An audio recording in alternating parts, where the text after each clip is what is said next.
Hello and welcome. I am a hotel AI expert with extensive experience in modern hospitality operations and performance support.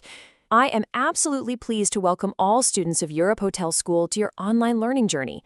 Think of our time today as if we were sitting together in a modern hotel training facility, or, maybe an executive conference room.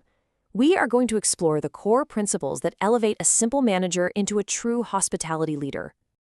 This explainer is designed specifically for those of you seeking practical, premium knowledge that genuinely aligns with real day-to-day hotel operations. Look, in an industry where teamwork, professionalism, and guest interaction are literally your daily currency, disciplinary procedures just aren't some HR red tape. They're an absolutely essential component of effective management. They give us a structured, lawful way to address behavior or performance that just doesn't meet our high standards. But, and here is the key takeaway, discipline must always be handled with care, consistency, and fairness. Okay, let's dive right into this. We'll be covering the 6 architectural pillars of ethical discipline today: balancing authority and protection, setting clear expectations, the principle of proportionality, ensuring procedural fairness, documentation and consistency, and finally, discipline as development. These are the exact pillars that will guide your transition into highly effective hospitality leaders. All right, we begin with pillar number 1, balancing authority and protection. Labor law presents this really fascinating dual reality. Yes, as an employer, you inherently possess the authority to manage conduct, right? But actually, scratch that. It's more like that authority is inextricably tied to employee protection. It's the absolute requirement that any disciplinary action follows a strict, fair process. It's this precise balancing act between operational authority and employee protection. And this isn't just dry legal theory. It's a foundational concept we consistently teach at Europe Hotel School London, and it sets the tone for the whole shebang we'll discuss today. Moving right along to our second pillar, setting clear expectations. Now, labor law emphasizes a very logical point here. You simply cannot fairly discipline an employee for rules they were never even made aware of. If your team doesn't know the rules, well, we as leaders have failed. Just imagine penalizing a brand new hire for a uniform violation when the dress code was, buried on page 40 of an unread handbook. No way, right? Standards absolutely must be transparent from day one. That means having clear policies, communicating them actively during induction, and then, crucially, reinforcing them through ongoing training. And in hotels, our expectations extend way beyond just technical competence. Sure, knowing how to code a keycard is important, but interpersonal conduct, things like your posture, your tone of voice, how you de-escalate a frustrated guest, that is just as critical. Behavior, appearance, punctuality, teamwork, managing all these diverse expectations requires absolute clarity from leadership from the get-go. Okay, let's look at our third pillar, the principle of proportionality. Fairness absolutely requires proportionality, because let's face it, not all misconduct is equal. Notice the stark contrast here. A minor issue, like say occasional lateness, warrants a quick, informal coaching chat. Conversely, serious misconduct like theft or harassment, that demands immediate, severe action.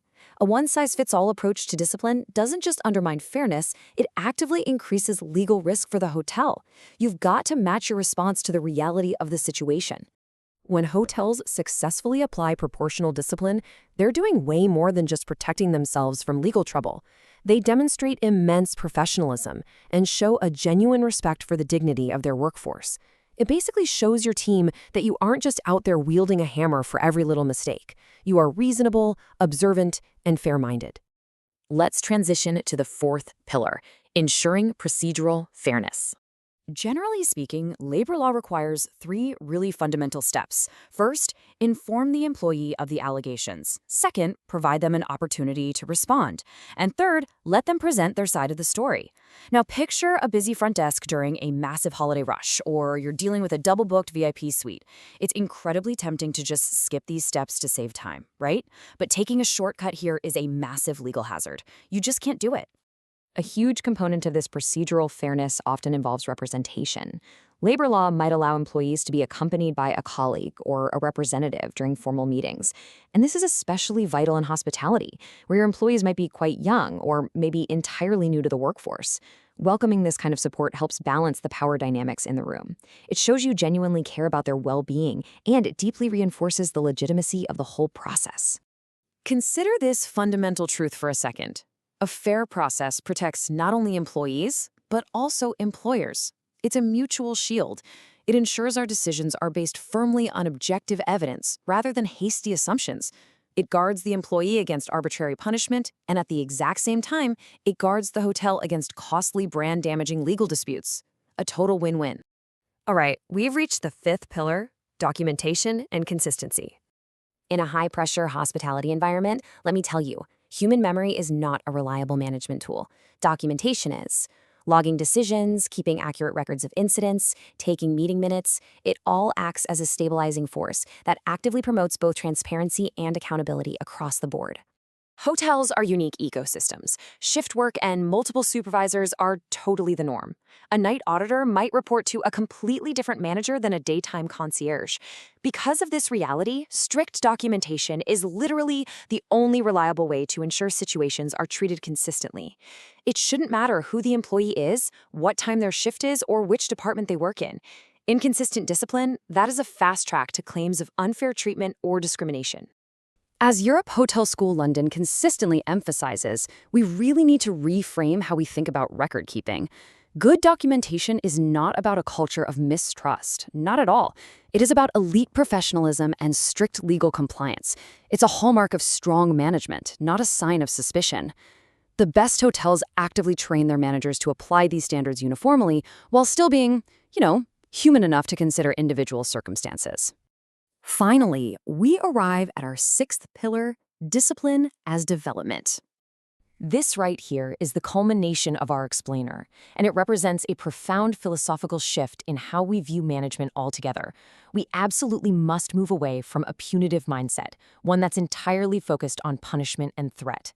Instead, we need to embrace a developmental mindset. Ultimately, disciplinary procedures are not about punishment. They're about correction, alignment, and growth. When handled properly, these procedures help employees truly understand expectations, learn gracefully from their mistakes, and re-engage positively with their daily work. And that brings us perfectly to the definition of ethical hospitality leadership. It means viewing discipline as a developmental tool rather than a weapon.